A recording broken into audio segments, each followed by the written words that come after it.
malam semua. Selamat malam. Sudah sedia physical dan mental belum sih? Tiada tanyakan. So, malam ini adalah balasan kepada yang semalam punya pelajaran. Supaya suami atau lelaki tahu bagaimana sifat perempuan yang memang Tuhan cipta. Meaning 10 sifat ini adalah common bagi semua perempuan.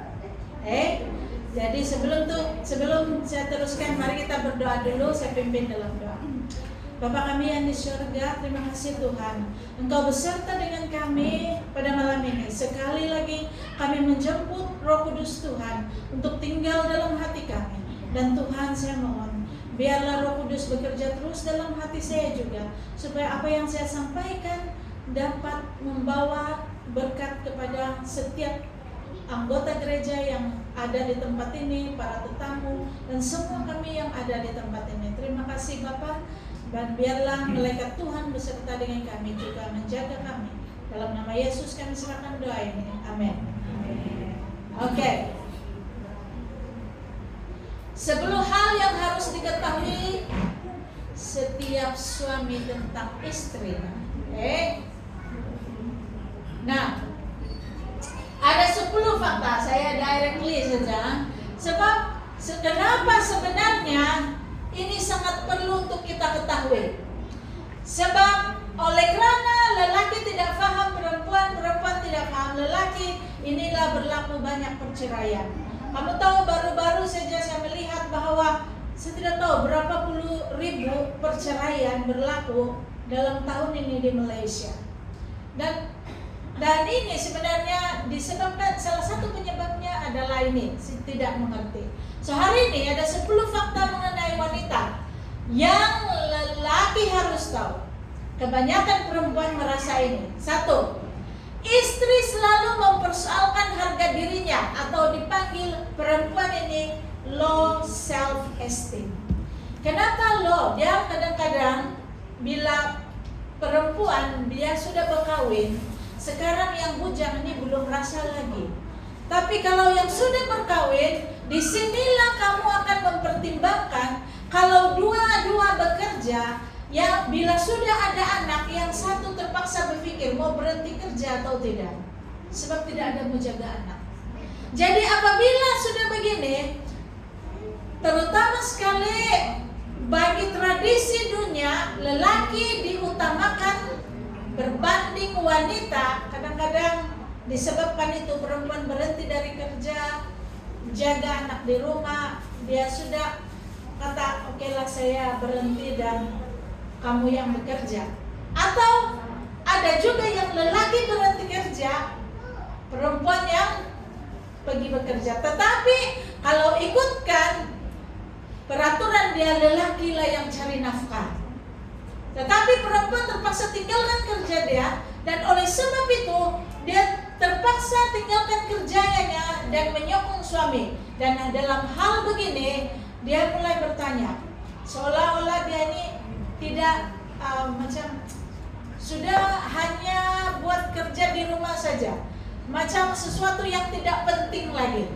Lalu dia selalu berpikir kalau suami dia sudah keluar kerja, lepas itu istri duduk di rumah, siapalah saya ini duduk di rumah saja. Suami yang mengontrol semua. Jadi oleh sebab itu dia ada perasaan rendah diri. Especially perempuan kalau yang tiada pendidikan lagi, suami dia ada kerja ini lagi terus. Dia akan merasa dia rendah diri, sebab suami dia itu ada kerja yang bagus, ada pendidikan yang bagus, tapi dia tidak pendidikan. Nah ini lagi terus. Bila dia sama-sama dengan suami dia pergi makan malam, dia nampak istri-istri itu yang lain, dia lagi rasa rendah diri. Jadi perempuan ini kebanyakannya merasakan mereka selalu mempersoalkan tentang mereka punya harga diri. Ini perempuan. Jadi bapak-bapak, kalau kamu nampak istri kamu merasa rendah diri, kamu pahami itu. Jangan cakap, kau ini sensitif betul bah. Apa tengok? Jangan sebut begitu. Sebab itu memang dia. Kalau semalam lelaki ini mau dipandang tinggi sebab ego tinggi, tetapi perempuan memang dia rendah. Jadi jangan kamu cakap, kau ini macam apa bilang, jangan terlalu sensitif banget. Tidak. Tetapi dia memang diciptakan, dia memang begitu. Oke? Sebab dia adalah penolong bagi lelaki. Oke. Ini poin yang pertama. Poin yang kedua, seorang istri ini juga suka diberikan penghargaan. Penghargaan yang macam mana itu? Kalau saya di rumah, saya ibu, saya di rumah, saya sudah masak itu untuk anak, untuk suami saya. Bila duduk itu, tiba-tiba cakap, indah sedap yang ini, indah, saya rasa macam, saya sudah masak bagus-bagus, lagi kamu komplain banyak-banyak. Kadang-kadang yang sedap pula diam-diam. Dia makan saja, tapi diam-diam. Tapi kalau tidak sedap, ini tidak masin lah, ini tidak lah. Selalunya kita di rumah, siapa di antara suami yang bilang, nampak istri sudah masak, terima kasih mami, sebab sudah masak, sedap makanan hari ini. Kalau tidak sedap, kurang masin, lepas makan cakap, mami terima kasih, besok kasih tambah sedikit garam. Tapi kau sudah terima kasih lah, bini sudah masak. Oke? Sebab mostly perempuan kan memang buat kerja di dapur. Nah, kalau cakap terima kasih nih mami sudah masak untuk kami, tapi kasih kurang sedikit garam. Oke. Tapi sudah ucap terima kasih. Kata-kata penghargaan ini penting bagi seorang suami ucapkan kepada istri. Lagi satu, tarik-tarik yang penting, hargailah kamu punya istri. Especially saya ini jenis juga yang tidak kisah. Jenis yang tidak kisah, birthday saya diingatkan, saya punya anniversary kawin tidak diingatkan, saya tidak berapa kisah. Tapi kalau tiba-tiba suami saya cakap, mami dia bawa hadiah bagi, saya cukup gembira sebab lama sudah saya tidak ingat saya punya anniversary pun. Tetapi ini adalah tanggung jawab suami untuk mengingat. Kadang-kadang ya anak tidak ingat, birthday istri pun tidak ingat. Semua tidak diingat. Dia kerja saja.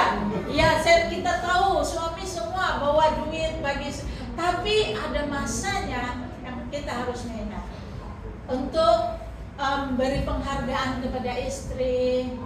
Ingat ini bahwa ibu-ibu selalu dia tidak minta.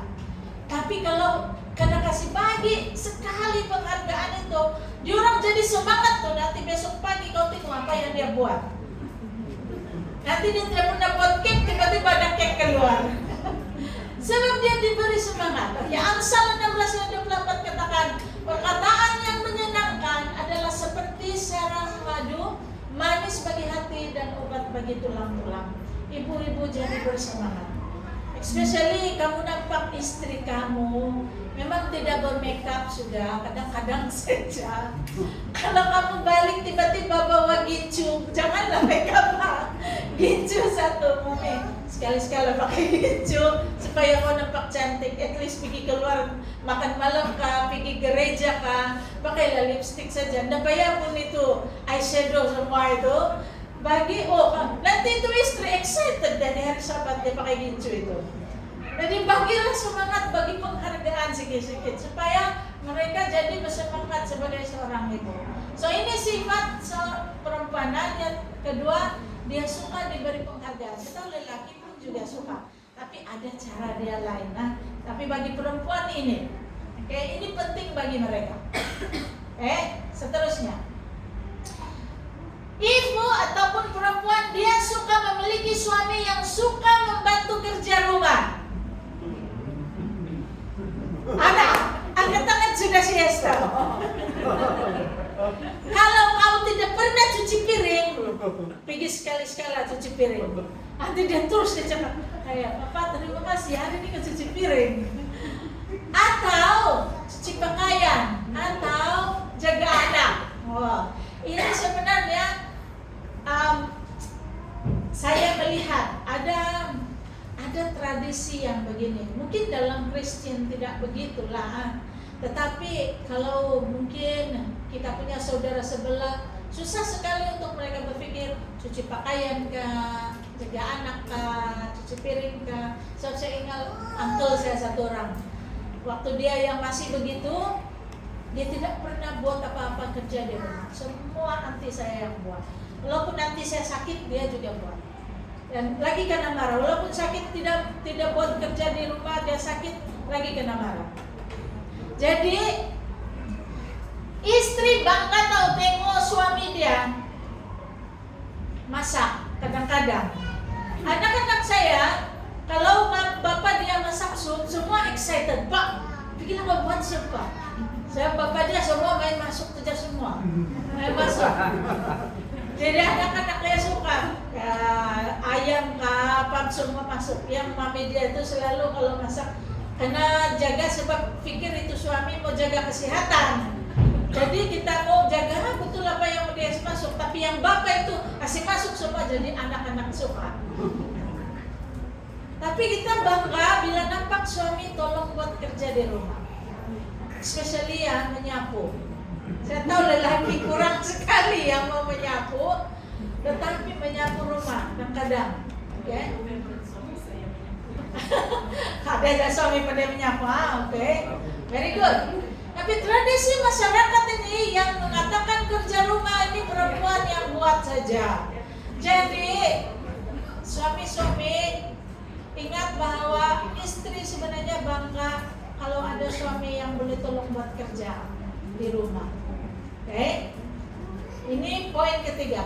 Keempat, perempuan selalu berubah-ubah perasaan. Selepas ke langit ke bumi, di langit ke bumi. Kenapa? Tadi dia awal lagi disocok.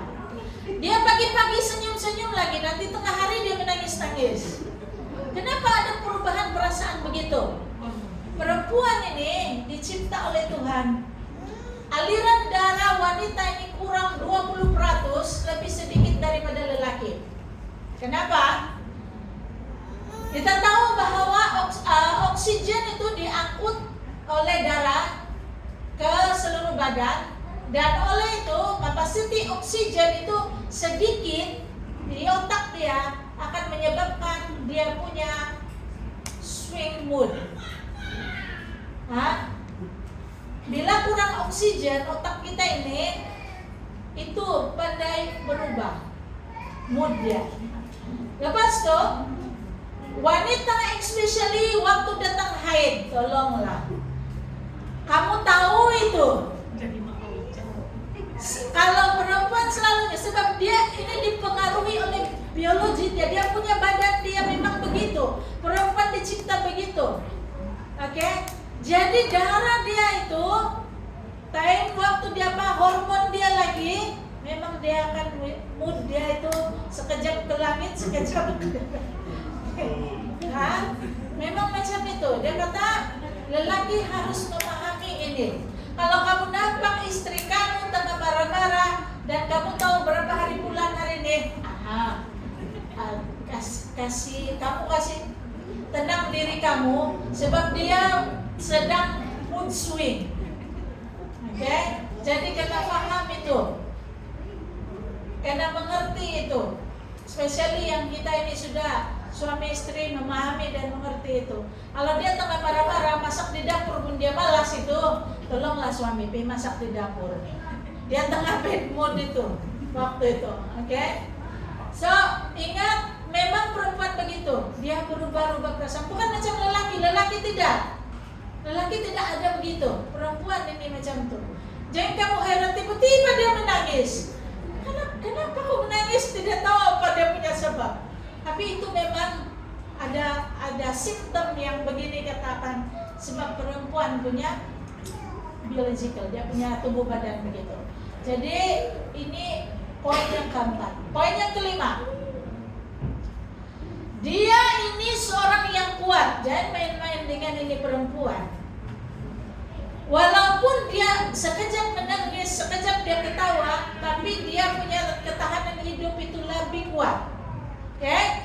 Meskipun perempuan ini lemah dalam beberapa hal, tetapi dalam hal lain dia lebih kuat. Pendengaran seorang perempuan, penglihatan seorang perempuan adalah lebih terang dari penglihatan lelaki pada waktu malam. Kenapa? Kenapa? Dia kata immune system perempuan lebih kuat dari lelaki. Sebab kenapa? Dia ada hormon dia. Lagi satu, dia kata perempuan, hormon kewanitaan dia itu membuatkan dia lebih tahan dari serangan jantung. Kenapa lebih ramai lelaki karena masalah jantung? Dia berbeza dari perempuan. Kenapa? Sebab perempuan lahirkan anak lebih sakit daripada perkara kena cubit saja. Sebab itu kekuatan ketahanan jantung dia itu Tuhan memang sudah cipta lebih kuat daripada lelaki. Oke? Selama dia masih subur, nah ini perempuan, jantung dia sangat kuat. Maksudnya bila dia lahirkan anak itu, dia ada kekuatan yang luar biasa. Dan contohnya, kalau perempuan ini dia kena stroke, dia lebih cepat, dia punya fungsi otak kiri itu pergi kanan. Dia kan ini terbahagi dua. So untuk berubah kepada fungsi pergi kanan atau pergi kiri, dia lebih cepat, berbanding lelaki. Dan perempuan ini lebih panjang umur dari lelaki. Kadang-kadang 8 tahun beza daripada lelaki. Perempuan lebih panjang umur, walaupun mereka mengalami banyak sakit, tapi mereka punya umur lebih panjang dari lelaki. Ini fakta ini. Ini fakta yang benar. Tapi dia memang bertahan. Kamu nampak dia lemah, sedikit-sedikit menangis, sedikit-sedikit, tetapi dia punya ketahanan yang lainnya, dia lebih kuat dari lelaki. Sebab itu lelaki, kalau kamu memandu malam, istri kamu di sebelah, ingat-ingat kalau dia cakap jaga. Nah, kamu jagalah, dia nampak tuh lubangnya tuh. Itu lubang jalan. Kadang-kadang saya nampak, Pak ada lubang, sudah masuk. Malam tuh malam. Jadi sebenarnya ada perbezaan dia. Tuhan memang cipta begitu, pembantu bagi lelaki itu sepatutnya boleh katakan lebih baik supaya itu lelaki boleh apa? Kita bilang dia boleh bekerja terus, boleh menjalankan tugas dia. Sama ada pembantu yang lebih baik. Kalau saya tidak setiausaha yang bagus, susah untuk saya menjalankan saya punya kerja. Itu setiausaha sebelah kanan, penolong kanan. Oke. So perempuan, kamu lebih kuat. Walaupun nampak lemah tapi sebenarnya perempuan kuat. Teruskan. Poin yang ke-6. Wanita selalu mengikut gerak hati. Nah, lelaki, kalau kamu istri kamu cakap, saya rasa, kamu fikirlah itu. Sebab ini perempuan, dia bukan selalu ikut fakta atau logik. Perempuan tidak. Perempuan ikut dia punya insting, gerak hati dia. Perempuan lebih ikut gerak hati. Kenapa? Oleh kerana perempuan ini dia kata, kalau kita tahu bahwa otak kiri, otak kanan ini ada fungsi dia masing-masing kan. Dan secara spesifiknya, otak kiri dia memproses data secara spesifik. Macam benda yang kecil tuh dia spesifik untuk dia proses data. Tetapi untuk menyelesaikan masalah secara otak kiri memproses secara keseluruhan, kemudian dia mulai dari kecil kepada keseluruhan. Ini untuk otak kiri. Untuk otak kanan, Dia lebih kepada global dulu, baru dia pergi kecil-kecil. Tetapi secara umumnya dia kata perempuan lebih banyak guna otak kanan. Otak kanan dia tengok dulu secara keseluruhan, baru dia pergi spesifik. Sebab itu dia selalu akan tengok secara keseluruhan dulu. Dia tidak tengok spesifik. Tetapi lelaki kebanyakannya tengok benda yang kecil-kecil dulu. Oke? Baru dia pergi tengok yang besar. Dan dia selalu ikut, perempuan dia selalu ikut gerak hati dia. Kadang-kadang itu tidak ada dalam fakta, tetapi dia cakap, dia beritahu. Nah suami, kalau istri kamu kemukakan pendapat dia dan kamu tidak pernah nampak itu di dalam fakta mana-mana, jangan kamu tidak percaya langsung. Sebab gerak hati itu berbeza dengan fakta. Kadang-kadang logik itu logik juga, tetapi tidak semestinya betul. Oke? Tetapi apabila istri selalunya dengan gerak hati dia memberitahu, lebih baik kamu dengar. Oke? Sebab kenapa? Perempuan selalu ikut dia punya gerak hati. Ini lelaki kurang ini. Sebab kalau lelaki dia selalu cakap, indah logik pak itu. Itu sebab dia selalu ada. Sebab lelaki dia tengok itu spesifik betul. Perempuan dia tengok menyeluruh. Okay? So ini bagi perempuan, otak kanan lebih banyak guna otak kanan. Mana satu yang pintar, otak kanan ke otak kiri? Mana lebih pintar? Otak kanan ke orang, otak kanan ke otak kiri? Kanan kan? Orang otak kanan. So perempuan itulah dia punya beza dia dengan laki. Saya pergi poin yang seterusnya. Nah ini laki-laki, kamu harus paham. Seorang perempuan dirangsang oleh perasaan cinta. Kalau semalam lelaki perlu sentuhan, pelukan, betul? Tapi perempuan dia dirangsang oleh perasaan cinta. Yang pertama, beza lelaki dan perempuan ini ialah perempuan tidak dirangsang apa yang dia lihat. Sebab itu lelaki, kalaupun kau di sebelah bini, kalau ada yang lipas cantik dia tengok juga. Jadi perempuan paham itu.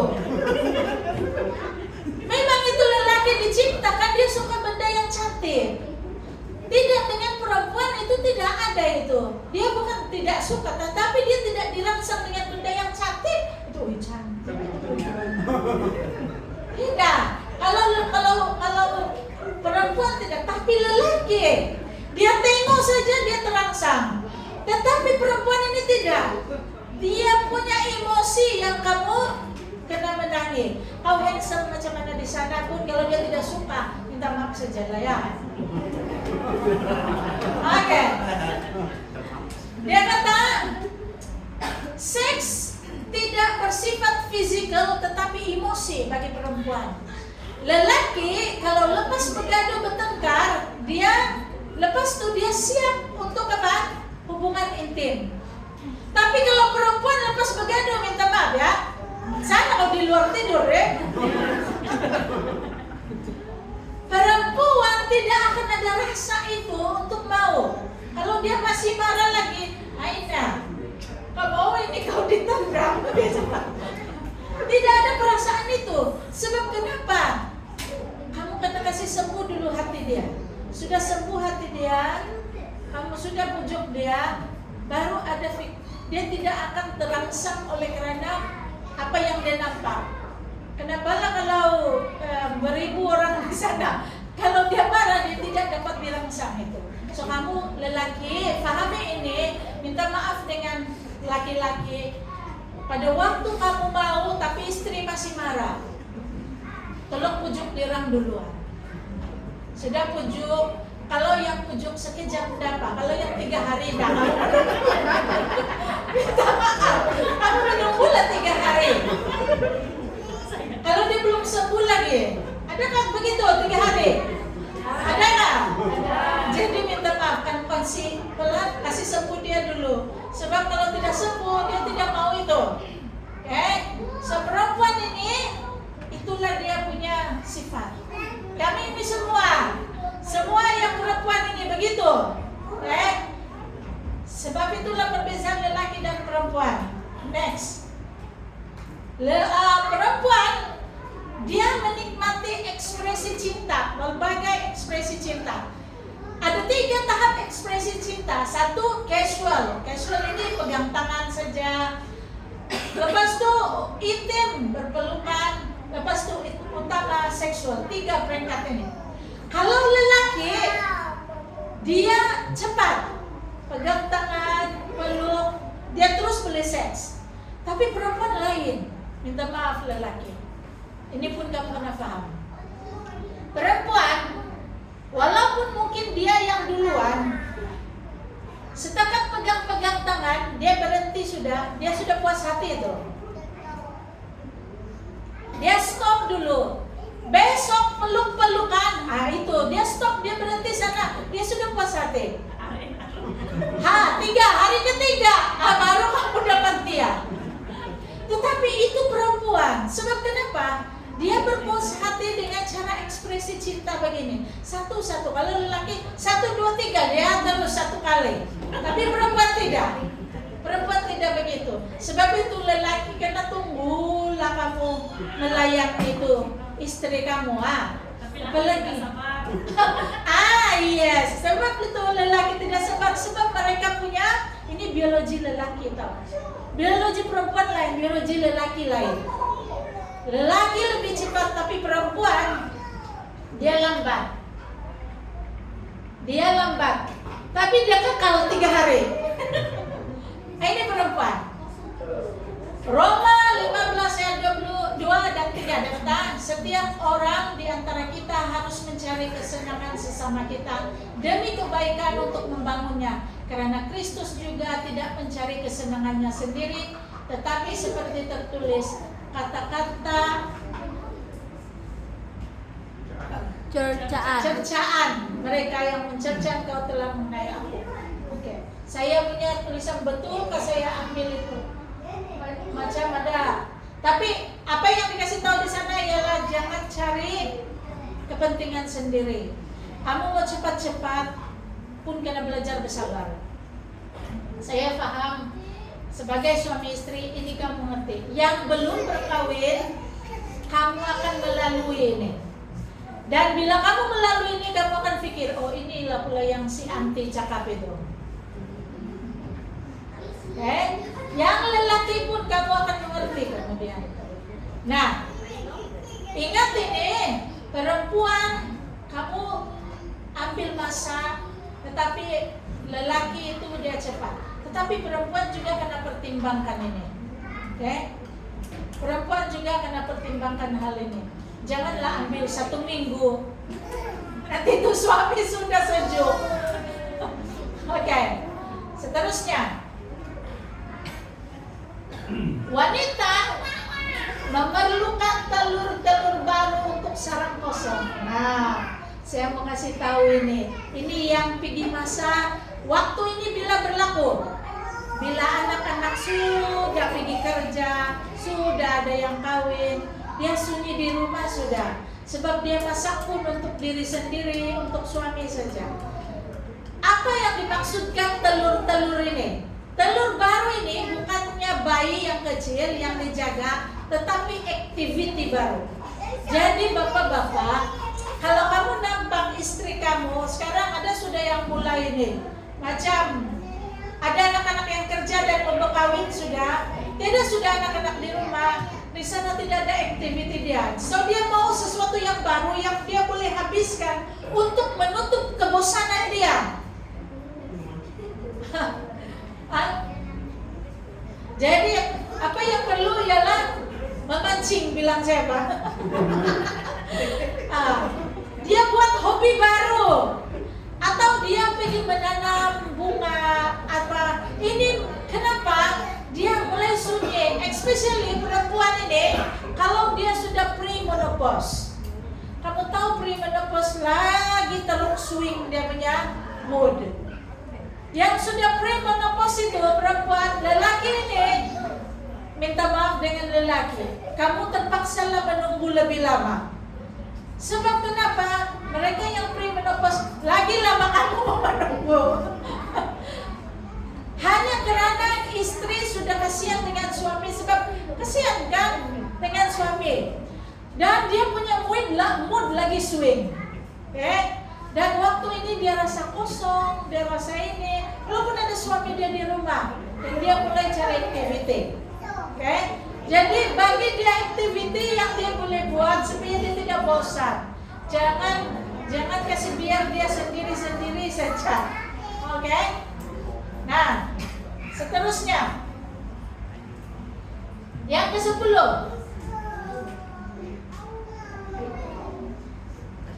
istri perlu mendengar kata-kata berharga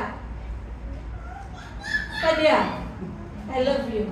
Saya mau tanyalah istri-istri, kamu setuju atau tidak?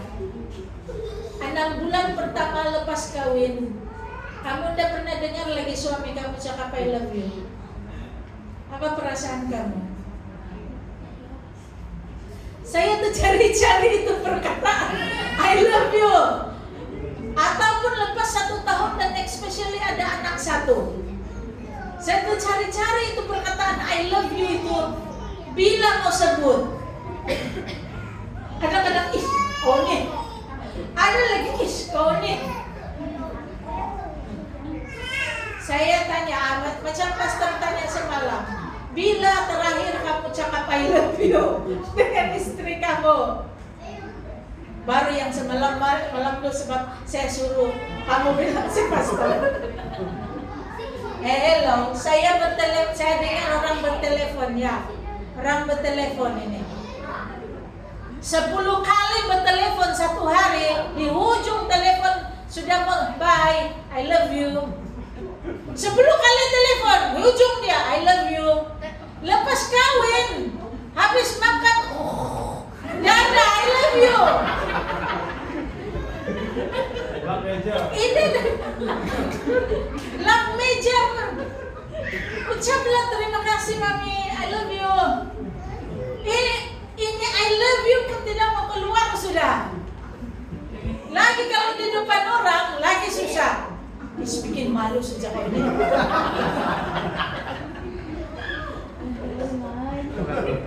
Mungkin tidaklah kalau kamu mau ucap setiap hari kalau kamu penat sudah. Tapi tolonglah, ada masanya kamu perlu ucapkan ini I love you kepada istri kamu. Kalau kamu ini malu betul untuk mau ucap, kau SMS saja, WhatsApp dia. Waktu birthday dia WhatsApp, I love you mami. WhatsApp saja kalau kamu mau, ataupun tulis nota, lekat sana freezer. Saya tolong masak hari ini, birthday kau, I love you, tulislah lekat sana. Kalau kamu betul-betul tidak mau luahkan, ataupun kamu rasa geli sudah, ada orang rasa, saya geli sudah mau cakap I love you. Apa kamu mau geli? Itu sebenarnya yang kamu cakap dari dulu. Tidak tahu lah, yang ada orang bercinta tiada cakap I love you lah. Adakah? Diam-diam jatuh siang kawin saja. Ucap terima kasih kepada istri bila dia melakukan sesuatu. Sambunglah I love you. Kalau mungkin itu kamu tidak mau cakap depan orang, cakap kamu dua-dua lah. Time dua-dua, cakaplah itu. Dan saya percaya istri semua menghargai ucapan suami. Tidak pun kamu perlu post di Facebook I love you sama istri. Kalau kamu malu, gila tulis WhatsApp sama dia. Dan istri sangat menghargai. Nah, kita terus. Ini 10 fakta mengenai wanita. Wanita selalu dia low self esteem. Seorang istri ini dia mau diberikan penghargaan. Dia suka memiliki seorang suami yang suka bantu kerja di rumah. Dan perempuan selalu tahu ini, berubah-ubah perasaan dia. Dia seorang yang kuat dalam hidup walaupun lemah dalam beberapa perkara. Dan wanita ini dia selalu ikut gerak hati. Seorang perempuan itu dirangsang perasaan cinta. Dan juga dia menikmati berbagai ekspresi cinta. Kau tidak perlu tunggu sampai penghujung. Even baru mula dan kau ucap I love you, kau peluk dia, sudah cukup bagi dia. Wanita memerlukan telur baru di sarang yang kosong, maksudnya aktiviti baru bila anak-anak sudah tidak ada. Dan istri inginkan doa suami ataupun kata-kata suami untuk menghargai dia dengan kata I love you. Oke. Oleh karena wanita adalah perlambangan di dalam Alkitab. Inilah aplikasi rohani. Di dalam Alkitab, wanita ini dilambangkan sebagai gereja. Perempuan yang disebut di dalam Alkitab ada dua perempuan. Satu perempuan yang suci masih darah, satu perempuan sundal. Perempuan yang dimaksudkan di Alkitab dalam gambaran itu adalah gereja.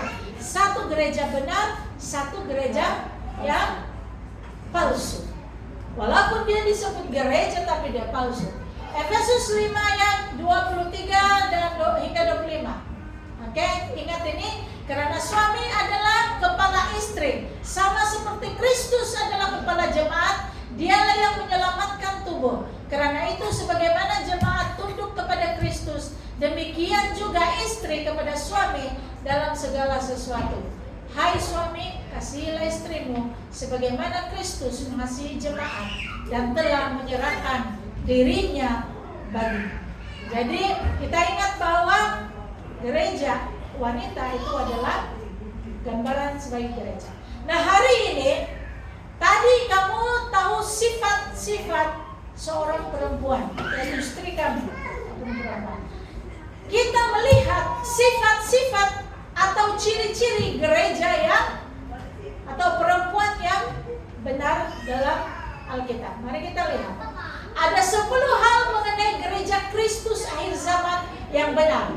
1. Gereja ini dia mengajar Injil yang kekal. Kamu akan buka ini di dalam Wahyu pasal 14 ayat 47. Ini adalah gereja Kristus. Di mana gereja ini dicatat di dalam sana. Ia membawa Injil yang kekal yang tidak berubah-ubah. Injil kekal itu tidak berubah. Dari Adam, dari Abraham, dari Matius, dari Paulus. Sehinggalah hari ini. Dan kita melihat itu dari Kejadian ke Wahyu. Inilah yang dibawa oleh gereja itu. Fungsi gereja bukan tempat politik, bukan tempat ekonomi, bukan untuk sosial, bukan untuk pendidikan, tetapi untuk memberitakan Injil. Ini fungsi gereja. Wahyu 14 ayat 4 dan 5. Mereka adalah orang yang tidak mencemarkan dirinya dengan perempuan-perempuan, mencemarkan diri dengan perempuan-perempuan. Maksudnya apa? Perempuan-perempuan itu sudah kan banyak tersebut. So maksudnya tidak masuk di dalam kecemaran. Gereja ini tidak dicemari. Mereka murni seperti perawan. Oke, mereka itu adalah orang yang ikut anak domba itu kemana saja yang pergi. Mereka ditebus dari antara manusia sebagai korban-korban sulung bagi Allah dan bagi anak domba itu. Dan di dalam mulut mereka tidak terdapat dusta. Mereka ini tidak bercela. Gereja itu tidak bercela. Gereja Yesus yang membawa Injil kekal. Ini adalah sifat yang pertama gereja yang benar. Yang kedua, bersifat internasional. Gereja ini bersifat internasional. Wahyu 14 ayat 16 katakan, dan aku melihat seorang malaikat lain terbang di tengah-tengah langit, dan padanya ada Injil yang kekal untuk diberitakan kepada mereka yang diam di atas bumi, dan kepada semua bangsa, suku, bahasa, dan kaum. Maksudnya dia internasional. Siapapun dia boleh terima. Siapapun bangsa itu, apapun bangsa kamu. Di seluruh dunia ini, Injil itu diberitakan kepada semua orang. So dia internasional. Di mana-mana ada. Gereja ini di mana-mana negara itu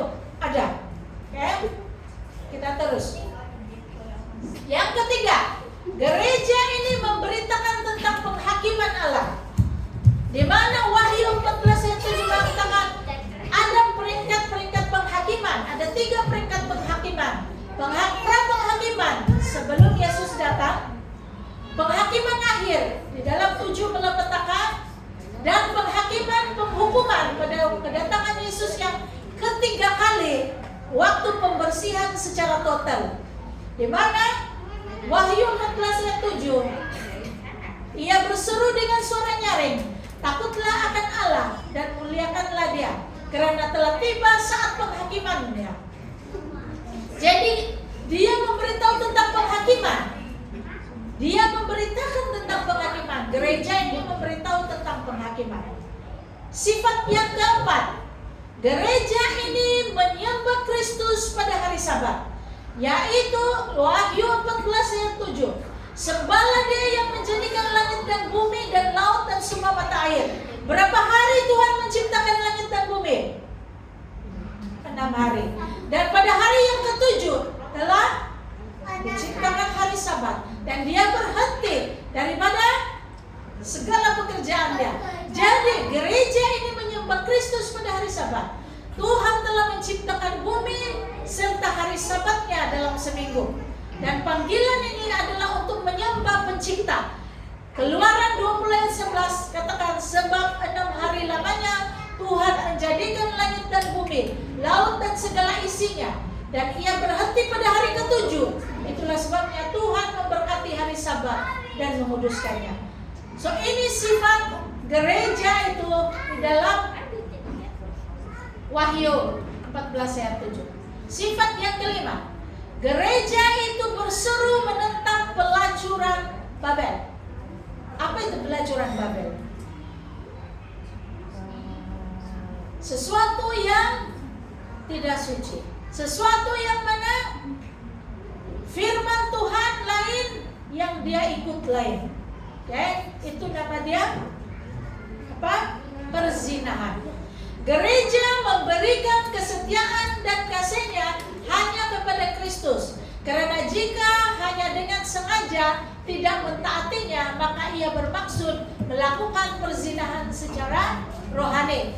Gereja ini mengutuk persatuan dengan perzinahan itu yang bermaksud mentaati hukum yang bukan hukum dari Tuhan sendiri.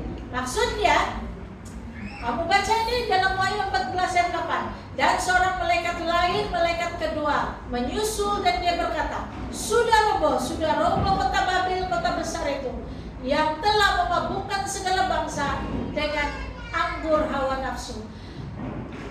Maksud apa?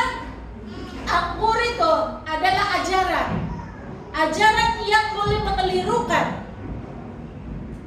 ajaran yang seolah-olah itu adalah benar tetapi salah. Oke? Jadi gereja ini menentang tentang ajaran yang salah. Oke? Kita teruskan. Sifat yang keenam, gereja ini memperingatkan terhadap tanda binatang.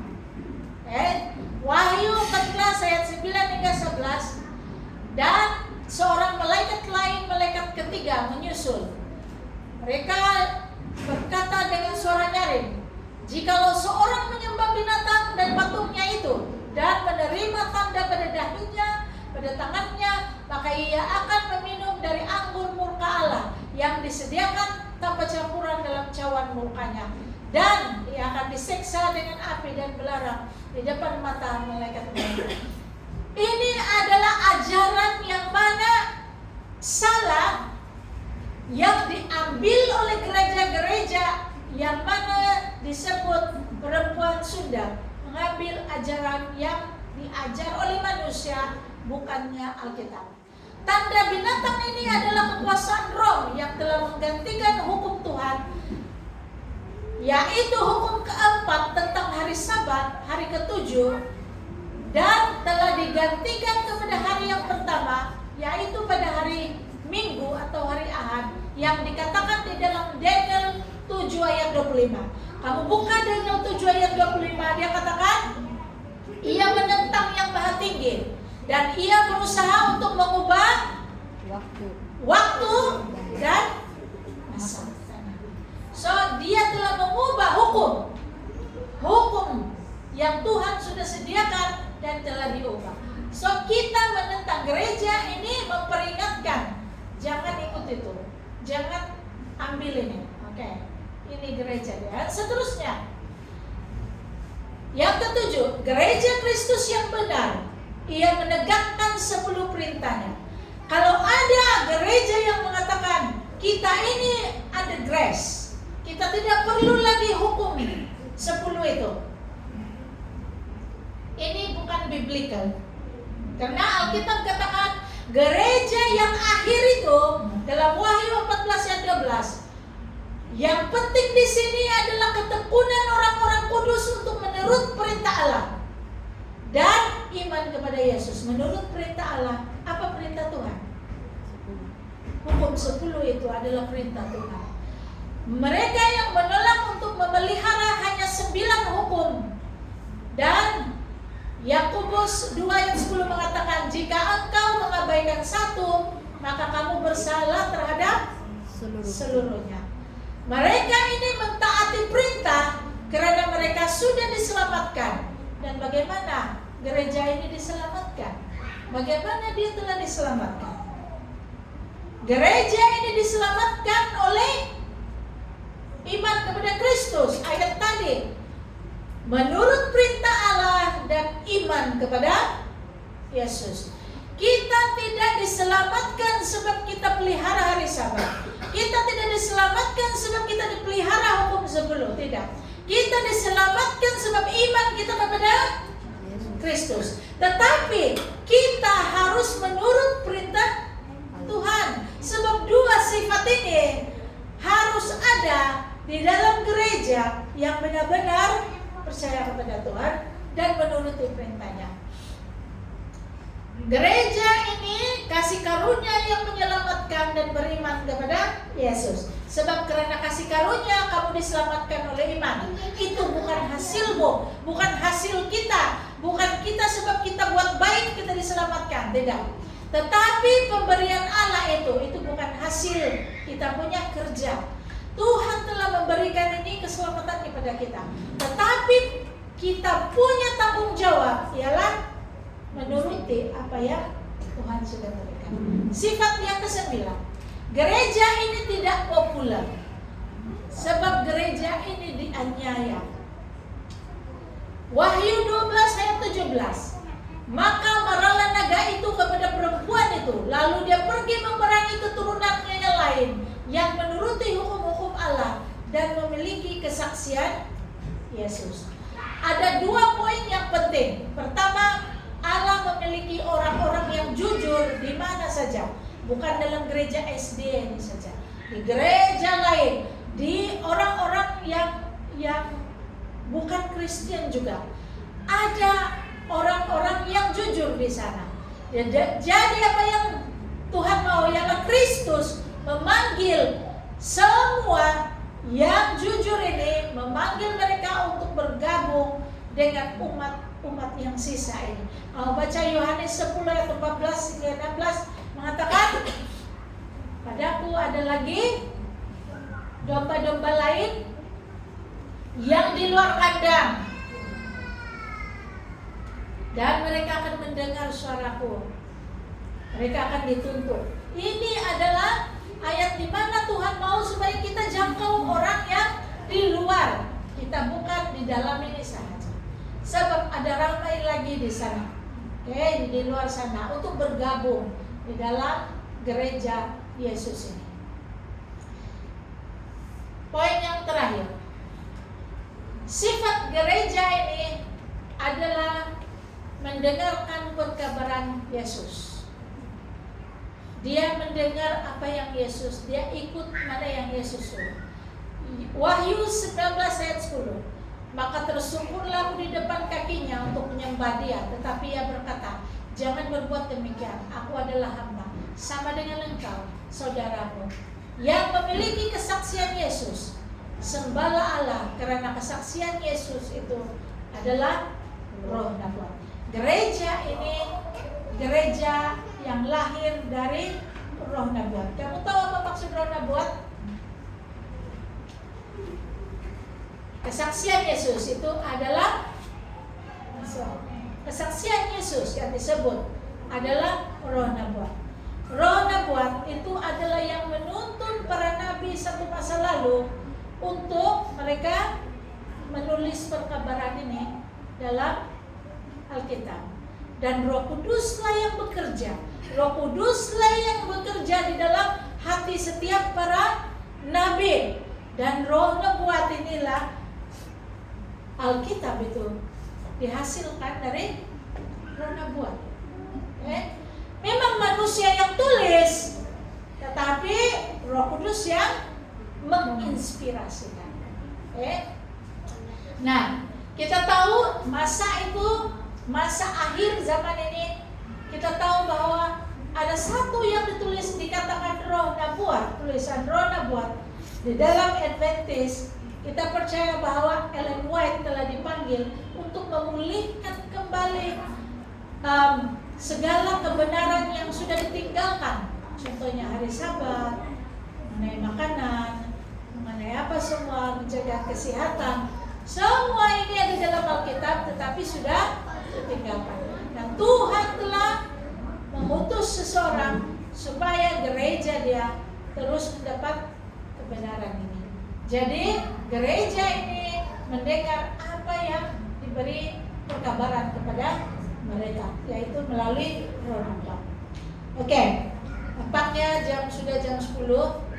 Inilah 10 ciri gereja yang mengajar Injil kekal, bersifat internasional, memberitakan tentang penghakiman, menyembah Kristus pada hari Sabat, menentang pelacur Babel, memperingatkan tentang tanda binatang, menegakkan 10 perintah Tuhan, diselamatkan oleh iman, dan mereka ini tidak pula mengalami penganiayaan, dan juga mereka mendengarkan perkabaran Yesus. So, terima kasih, jumpa malam besok. Pelajaran besok juga sangat menarik. Bagaimana membantu anak Anda patuh dengan cara yang menyenangkan. Saya tahu kita di sini ramai yang ada anak. Bagaimana supaya kita dapat ajar anak-anak kita supaya mereka mematuhi arahan kamu dengan cara yang kamu tidak bergaduh, kamu tidak apa, cara yang menyenangkan mereka. Oke, jadi itu saja. Jumpa malam besok. Terima kasih, Tuhan memberkati. Amin.